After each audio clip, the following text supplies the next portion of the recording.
Welcome to the Commerce Lab, where every week we sit down with top-performing consumer brands and leaders to understand what drives their success. How did they hit their first million, their first 20 million, their first 100 million? What strategies are working for them today that you should be testing, and what's not working that you should be avoiding? This isn't just a podcast, it's the business school for brand operators. Hey crew, this is Alan Burt, and welcome back to another episode of the Commerce Lab. And today we're going to be talking about what I consider to be potentially one of the most overlooked strategies in e-commerce, and that strategy is called the post-purchase upsell, which essentially is an opportunity to sell your customers or upsell them or cross-sell them a bundle, a subscription, or another product after they've already gone through the checkout process.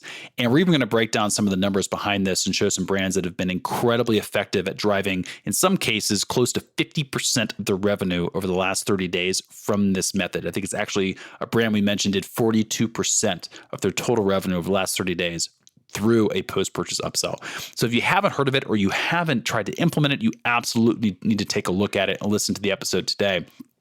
And to do so, I brought on a friend of mine by the name of Jordan Gall, who is the CEO and co-founder of a product called Carthook that helps enable these types of post-purchase upsells, among other things that they do. And we'll talk a little bit about that on the show today.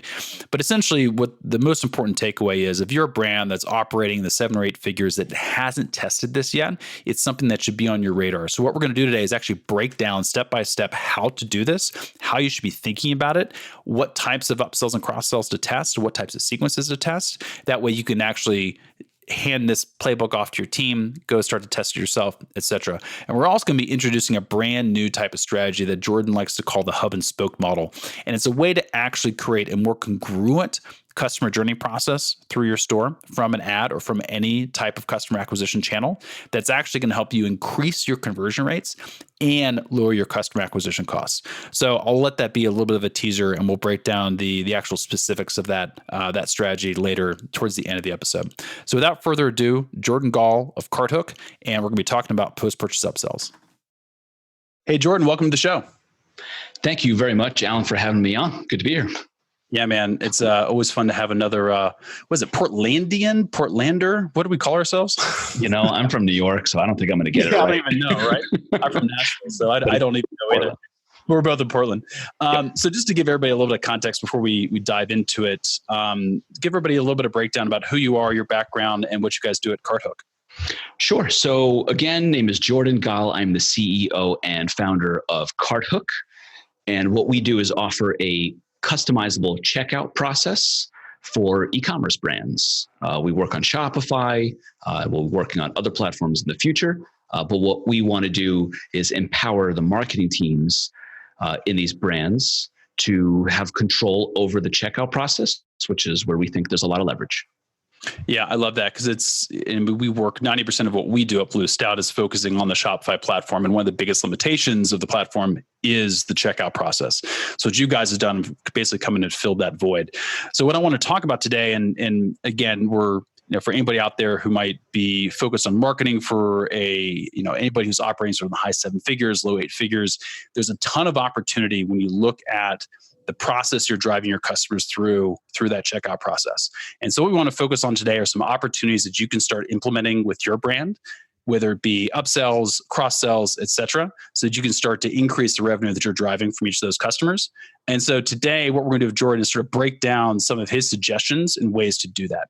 In the first place, I want to focus because it's the place that I think is the most interesting, and it's the place that I think the least amount of people understand, or maybe they know what they are, they've heard of them, but they just have never implemented them. And I think it's a huge missed opportunity, and that's this land of post-purchase upsells. So Jordan, maybe you can kind of walk us through what a post-purchase upsell is. Sure. So what I like to do is take a look at Amazon as a starting point.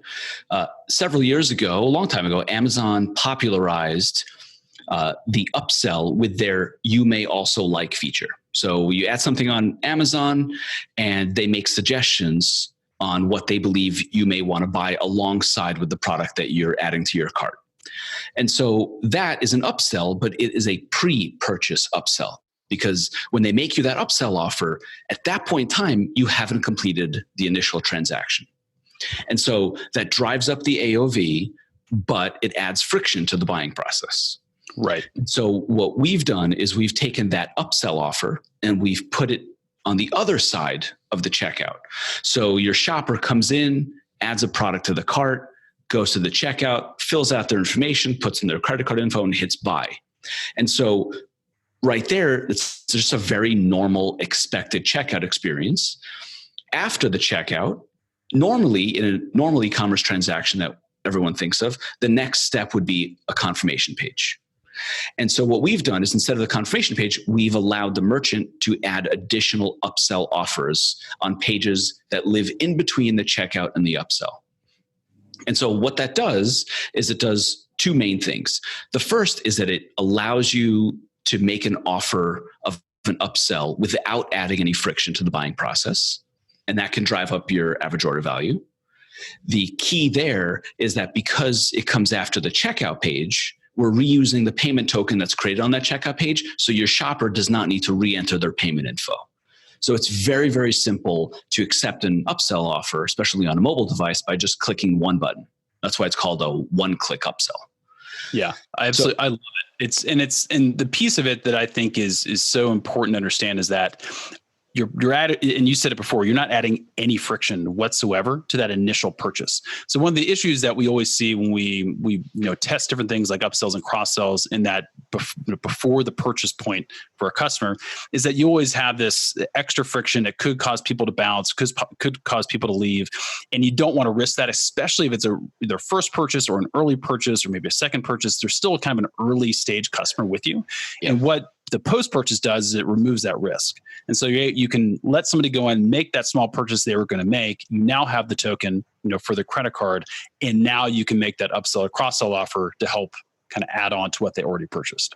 That's right. So normally making these upsell offers pre-purchase, it's a trade-off. I will add this friction, it will take away from conversions, but it might increase average order value enough to make up for it, and still I'm still ROI positive, and so I do it, or at least I experiment to figure out if it is ROI positive.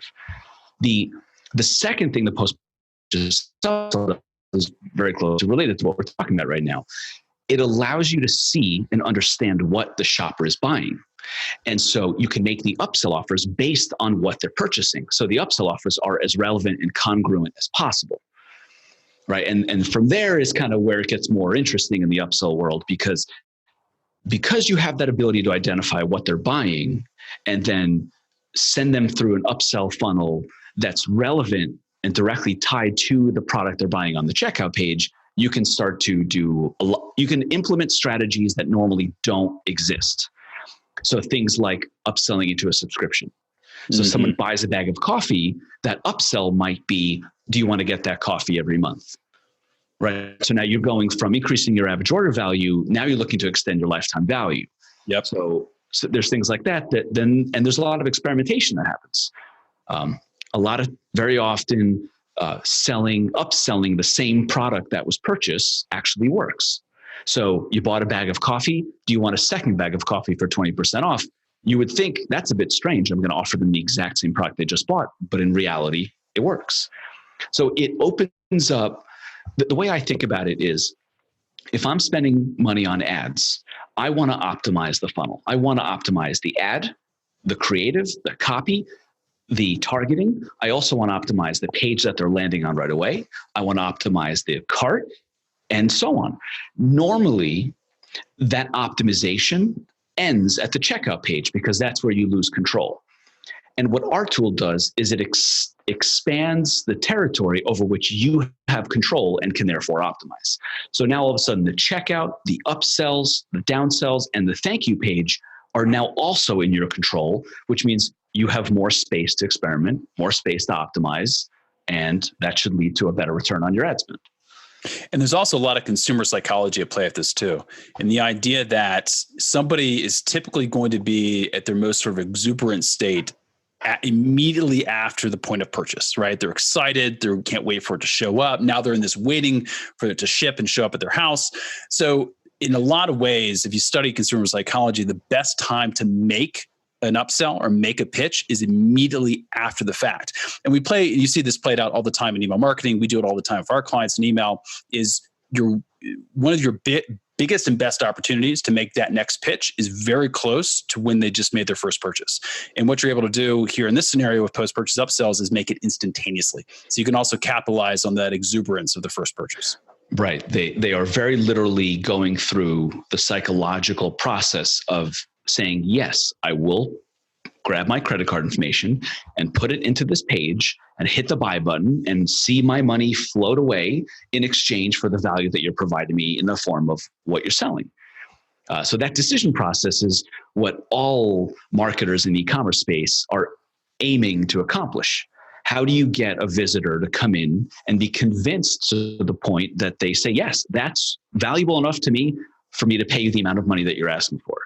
Yep. So if that's the challenge, then maximizing what you can do with that makes sense. So let's make this super tangible for folks out there. Let's talk about some examples of different types of post-purchase upsells. So you'd mentioned, if somebody buys a bag of coffee, you can do something like a bundle, right? Where you bundle it for a discount. Or if they buy a bag of coffee, you could then upsell them on a subscription program or continuity program to get that bag every month. What are some of the sort of best tactics or strategies for post-purchase upsells that you guys see? And does that differ by industry and product? It does. A lot of our merchants sell consumables of one form or another, whether it's a food-based product or a supplement or a drink or bone broth or things that are consumed. And so the focus there, a lot of the focus is on subscriptions. So our most important integration partner is Recharge. They handle subscriptions for Shopify merchants. And so we work very, very closely with them. Our products work very closely together, that you can very easily create a subscription along any step of our funnel. So that's one very important category for anyone selling consumables. Everyone who has the aim of getting as many of their merchants on subscription as possible, this opens up a lot of options that you normally don't have. You can focus on, right, getting someone to buy a subscription. It's a high hurdle. It's a lot of trust, and it's a bigger purchase. And if you can start out by having the initial purchase be a single unit, but then capitalizing on them being convinced that they are ready for it, and then making them an offer that's valuable to them to get into subscription, you have a better shot. And it also allows you to change that strategy from we have to spend money on ads to get people to subscription to actually we can almost use some sort of a tripwire where we can discount a single unit, but it will get more and more buyers in. And then either they're going to buy through the upsell or we'll add them to the email list and then make the pitch there.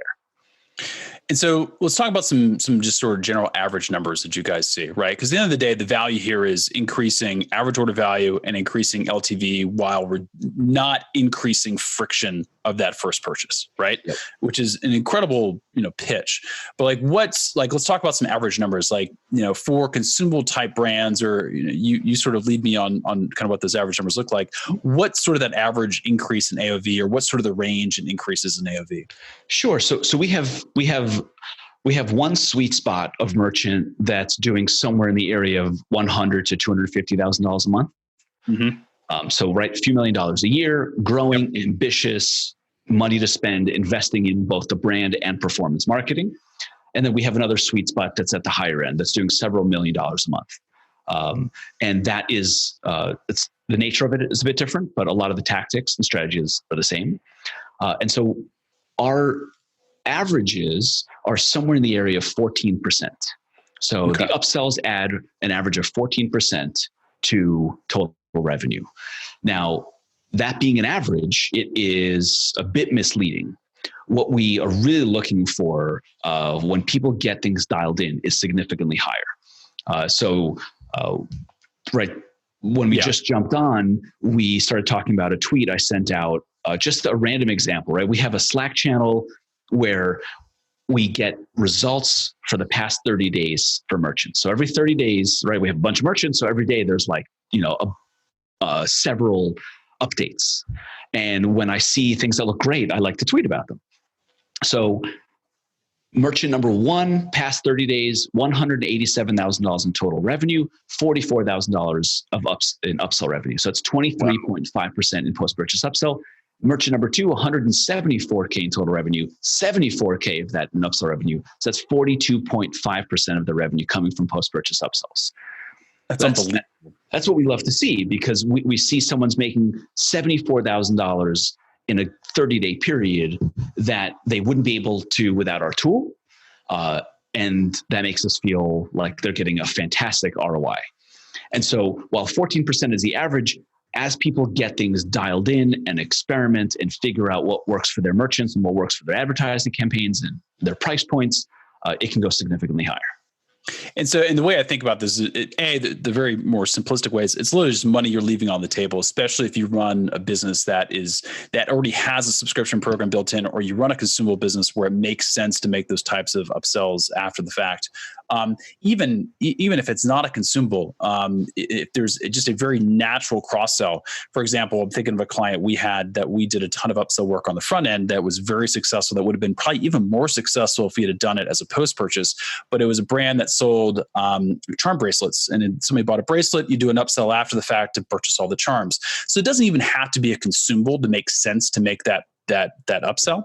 But the reason why this is, I wanted to have Jordan on to talk about this, and the reason why I think this is so important to talk about right now is because every brand is seeing a tremendous increase in the cost to acquire customers.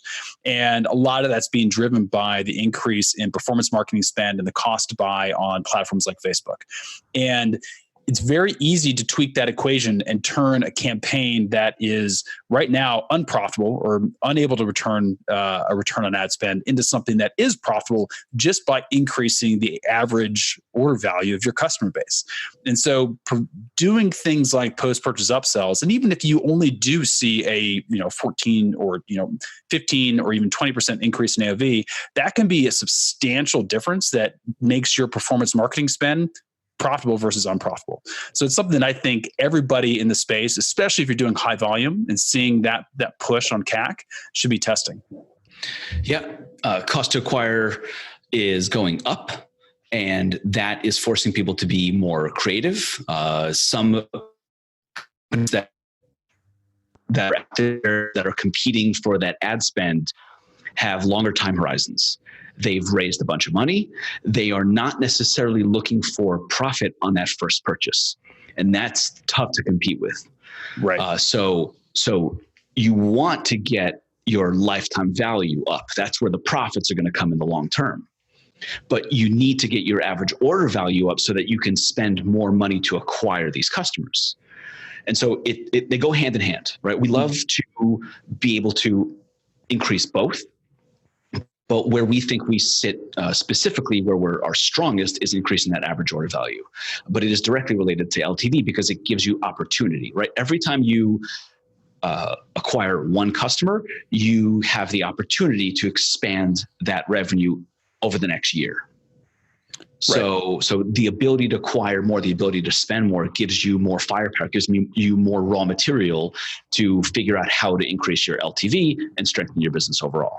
Yeah, I love that perspective because it is true where you do have to differentiate, right? And LTV is sort of the long-term goal, but it doesn't help you very much if you can't spend any money to acquire somebody to begin with, right? And so what increasing AOV does is gives you that firepower to be able to either spend more or push the boundaries of what you can do right now currently on the platforms, meaning the ad platforms, or it's able to take things that have been previously profitable that have now turned unprofitable and turn them back to being profitable again. And beyond just Facebook, right? That's where everybody's sort of screaming and yelling, but this applies to any sort of acquisition, channel that you're applying. So that's fantastic in terms of kind of giving people an overview. Let's talk more let's kind of specifically, brands that have done this successfully. Like who would you sort of look at as sort of the poster childs of folks that are doing this really well? Sure. So a brand that we love to talk about because they're doing multiple things right is Native Deodorant. So Native is a direct-to-consumer success story started by Moiz Ali, very successfully, did not raise a lot of money, and then acquired by Procter & Gamble. Just a great success story for the D2C era. Right. So Native does the combination of brand and performance marketing really well.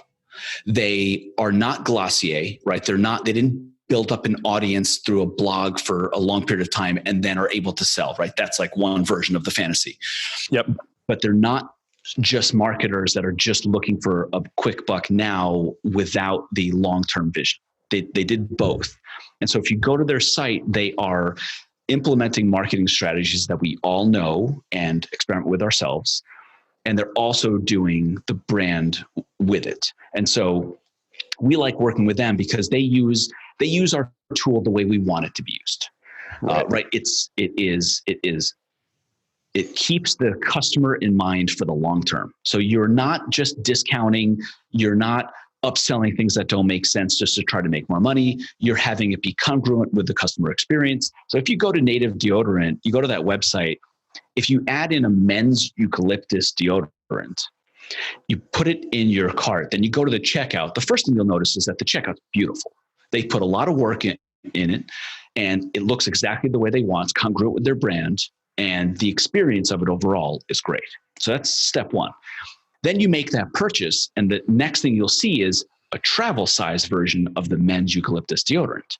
So good. It makes sense. So that, and it's a pretty cheap upsell. It's a few bucks, and a lot of people take it.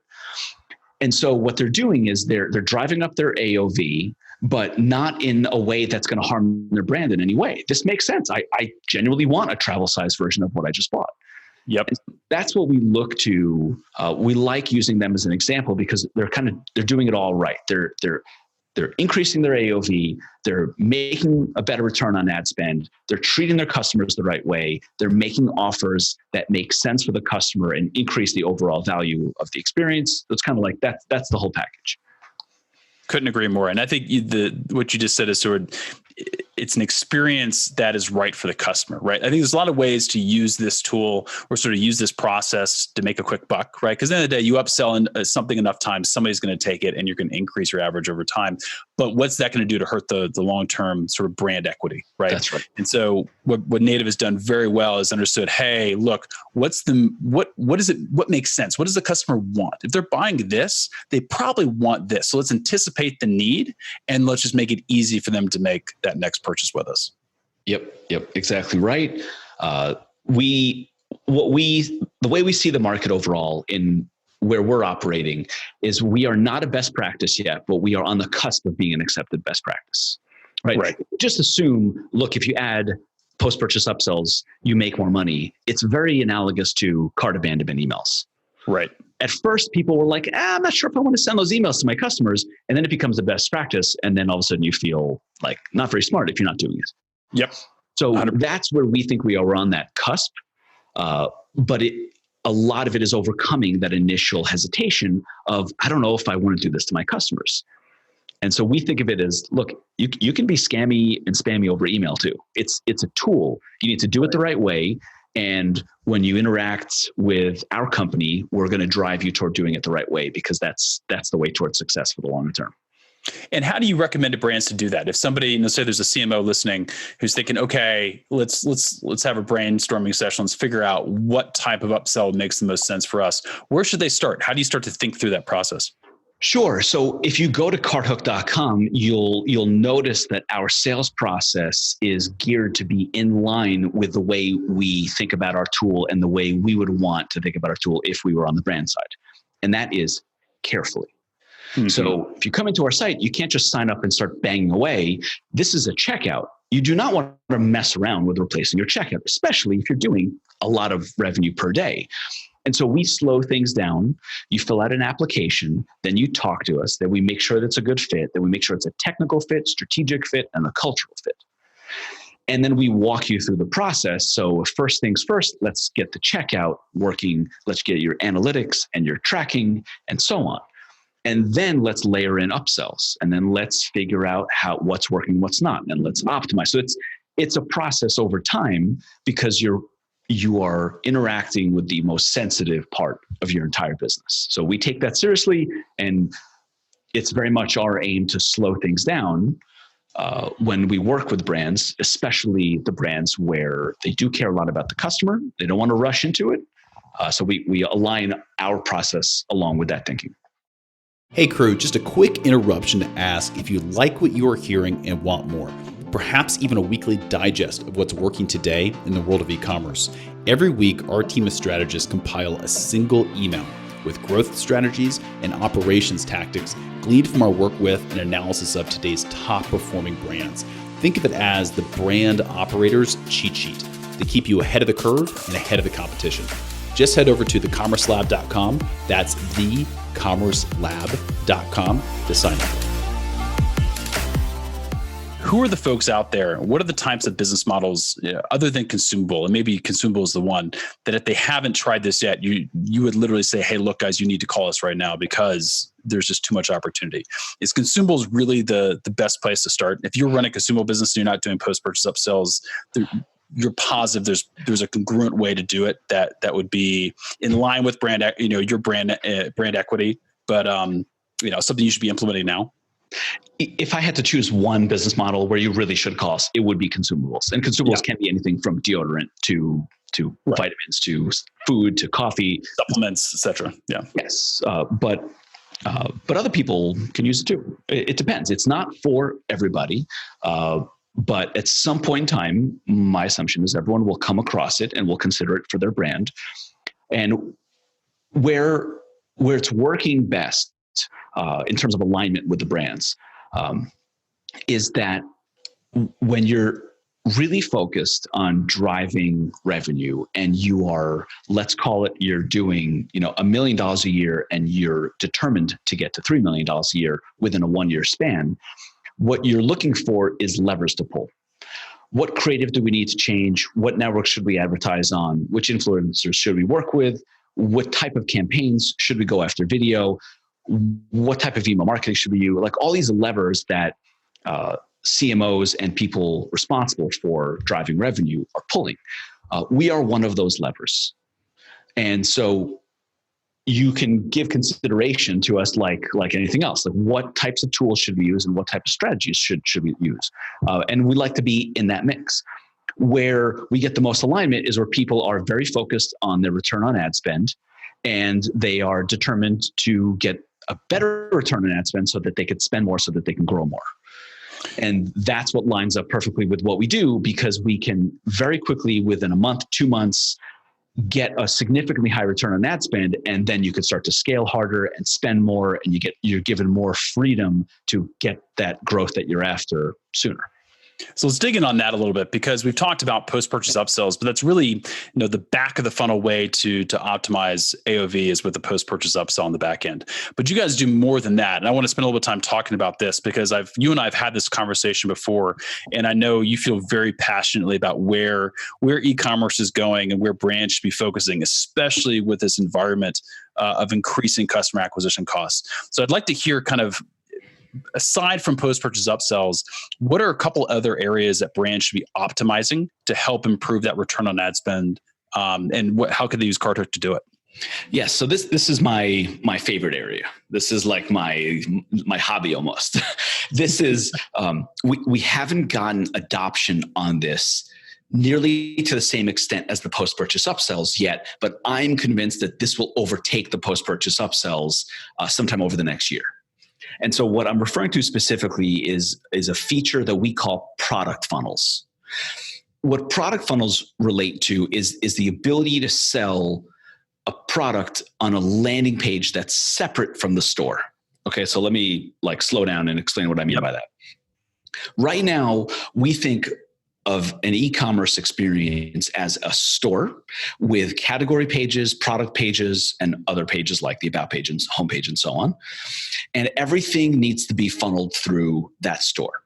So whether you're running Facebook traffic, YouTube traffic, Instagram, or anything else, that traffic is going to the store. The issue that I have with that is that when that traffic goes to the store, you are sending many different types of people, many different types of traffic all to the same page. You're sending them to that product page.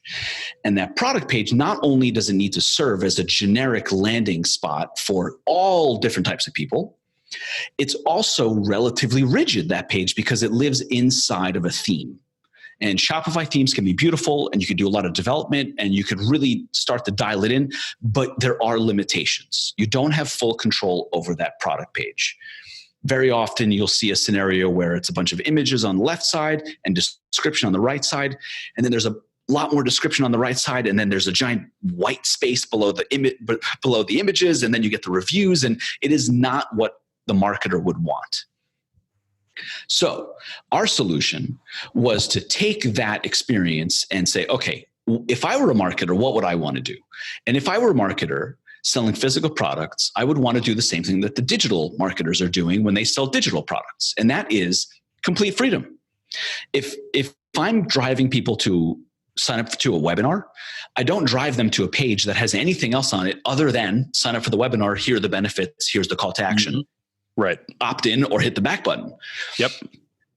We think that physical product marketing is going in the same direction. And so if I were running a YouTube ad with a YouTube influencer, when a shopper clicked on a link there, I would want them to go to a landing page that was very congruent with that influencer campaign and talked about only the product that we wanted to sell, removed navigation and footer and any other distractions, and optimized for conversion being add to cart.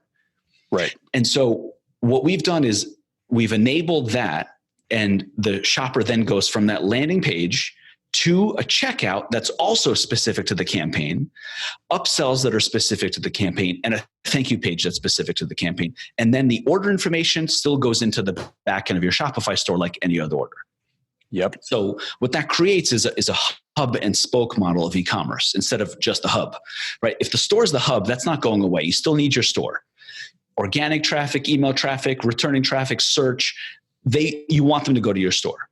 But if you're paying money to acquire traffic, you should have control over every pixel of that funnel, starting from the page they land on, which is the landing page, all the way through to the thank you page. And so our product funnels allow you to create spokes. You can have as many landing pages, checkout pages, and thank you pages as you want, all leading into the same back end of the Shopify store. So it's the first time that marketers are completely free to do whatever they want with their traffic without asking the rest of the team to change anything in the infrastructure. So triggers the apps the same way, gets added to the email list the same way, goes into the Shopify store the same way. But you as the marketer, inventory, all the back end changes, all that stuff, everything stays the same. Completely connected. Yep. Yes, but you are freed from the constraints of your theme. Yep. It's not just, so I think this can be expanded upon in an infinite number of ways, but when you think about the customer experience, not just where they're coming from, and you use the example of a YouTube influencer, but also thinking about where the customer is just in their journey with you, right? Somebody that's coming from a cold traffic ad is going to need to see something very specific about your product to get them excited versus somebody that maybe has been following you for a long time. And really the focus of that landing page should be about breaking down some of those last barriers of purchase to get them to buy. Yep. So the stage of the customer, not just where they're coming from, but the stage that they're in their journey with you should also influence the content they see on the page. And that's very difficult to do if all you're operating is a single storefront. That's right. If you think about the journey of a typical, someone comes in through an organic link, looks at your product, goes away. You want to show them a retargeting ad for that specific product, right? So you're making that connection. Okay, they looked at this product. This is what they're most likely interested in. Let's show them an ad that's specific to that product. When they click on that ad, the ideal is not to take them back into your store with all the distraction. The ideal is to take them to a landing page that's selling that product also. Like you've made the connection. This person came in, we understand more context about this person. This is the product they looked at. And so that ability to send them to a page that's completely focused on that product is more likely to result in a sale. Yeah, I love that. And I agree with you. I think we're going there no matter what. right? It's just a matter of facilitating it and having the right tools to do it. Yes, that's how. So that's the camp I'm in. So I'm a believer. It might take us 6 months, 12 months, 18 months to really have this thing catch on, but that sounds inevitable to me because it gives you more control, and more control leads to more optimization, which leads to better sales. And it's what digital marketers and internet marketers have been doing for years, right? With products like ClickFunnels, right? And so we know it works, and we know it works well. And so it's just a question of really just being able to facilitate it in the physical commerce space. And the limitation so far has really just been the rigidity of the platforms, right? Rigidity of the platforms like Shopify. Yes, and because a Shopify store needs to be a catch-all. It needs to satisfy all forms of traffic, and so it has to have that structure of homepage, category pages, product pages. It needs that in order to make sense. But when the shopper is coming from somewhere that you know where they're coming from, you should have more control over it. A lot of the genesis of this, first ClickFunnels was instrumental in kind of opening this up. It took a lot of digital marketers and brought them into selling physical products. And people flock to ClickFunnels. But what happened with ClickFunnels, right? One of our customers, Organifi, is a perfect case. So they were a huge success story on ClickFunnels. They did tens of millions with ClickFunnels. But when you sell a lot of physical products, ClickFunnels does not have those concepts of inventory, shipping, fulfillment the same way Shopify does. So when you sell real volume, it gets more difficult. So a lot of people moved over to Shopify, as did Organifi. But once you get to Shopify, you start to realize the limitations that are put on you on the marketing front. So that's when Organifi came to Carthook to be able to sell the way they wanted to sell, the way they know how to sell, and they really know how to sell it. But they can still use Shopify for what it's great for, which is an e-commerce platform specifically for physical products. So that's like that bridge between those digital marketing and the physical product marketing worlds. That's kind of right where we sit. And it's, the term we hear all the time is this idea of sort of headless commerce, right? And being able to sort of not have your front end completely tied to the back end of the platform. So things like inventory management, being able to sync to, fulfillment, being able to sync to other apps and email marketing, and then being able to control the front end at your free will. It's obvious that's where it's going. And it's just a matter of getting kind of everybody in line and the right tools in place. Yes. And you see brands with a real budget. They don't deal with those constraints, right? You look at Casper Mattress's product page, does not look like my product page and your product page. It looks very different because they have team, they have an engineering staff, they have the budget to make it look and feel and behave exactly the way they want. And a lot of what we're doing is bringing that capability down to other people who don't have that same budget and same engineering, but have the know-how. Very cool. And the reality is that what this does, right, is it helps solve a lot of what your acquisition cost problems are right now, right? If you're driving somebody to the exact same content every single time, from different types of ads at different stages in the buying cycle, that same landing page, the same product page isn't going to convert as well for somebody on the front end as maybe it does for somebody on the back end. And so having the content aligned with where they are in their journey is going to help increase conversions, and that's going to help increase your return on ad spend. So it's all these things come into play, and everybody complains about this rising CAC, but there are ways to combat it, right? And there's ways to optimize the funnel to help reduce it. Yeah, and no one knows better how to do that than the people running the brands. And we feel right now there's a lot of constraint based on technology. It's not that they don't know what to do. It's that it's really hard to accomplish the strategies that you come up with. Yep. Very cool. Right now, just so everybody has a little bit of context for what Carthook does, do you guys do landing pages yet, or do you guys just handle the checkout side of it, or talk a little about kind of what you guys do specifically? Sure. So we do all of it now. Our landing pages launched a few months ago, and so we'll be adding additional templates and so on. But where we specialize is marketers that want to come in and say, "Could you just get out of my way, please?" And that's what we do. And so we give full HTML and CSS control, and people just say, finally, I can just do whatever I want with this thing. And we do the same thing with the landing page. We also do the same thing with the checkout page. So we just open up this new world of potential for people that just want the tools to get out of their way. And so that's kind of our favorite. Like, okay, sure, we're going to push templates and we're going to push these things, but we very quickly get swept aside by people who know exactly what they want to do for their specific brand. And their relief comes from, okay, I just have control over what I want to have control over finally. So if I run a supplement brand and I know that I need a very specific funnel, I could sign up for Carthook and I could literally say, okay, here's the landing page, here's the custom checkout, and here's the post-purchase upsell. And I could connect that completely to Shopify. So inventory runs, email sequences run as they should, but that funnel would just live on its own and I could run ads directly to it. Yep, exactly right. We have awesome. some brands do that as their experiment with us. They say, okay, we're not willing to touch our site. That is up and running. Things are going pretty well. We want to experiment with Carthook, but we don't want to mess. We're not ready to mess with our checkout on our Shopify store. And we say, cool, we'll help you build a funnel, send some of your ad traffic there. If it converts better than what you're doing otherwise, then okay, there might be a path here for real ROI by using our tool. And so in that way, they can leave the store alone and they still experiment with something completely new and add post-purchase upsells. Yeah. And some people do it on their own also. They build the landing pages on their own site or on WordPress or with Shogun or ClickFunnels or wherever, and they can then send that traffic directly from the landing page into a checkout also. So there's just maximum flexibility is kind of that's our deal, right? We just want more control at the merchant's feet as opposed to the platforms. That's awesome. Yeah, that's very, very cool. Well, Jordan, this was really good. I know we covered a ton of stuff. Where should people go? So if there's a ton of things here that brands should be testing and trying on the post-purchase side and then also on this congruent product funnel side. Where should people go to learn more about this? Do you guys have some good landing pages that kind of walk people through next steps? The best way to do it, the way we love to see people do it, is to get in touch with us. Okay, just reach out.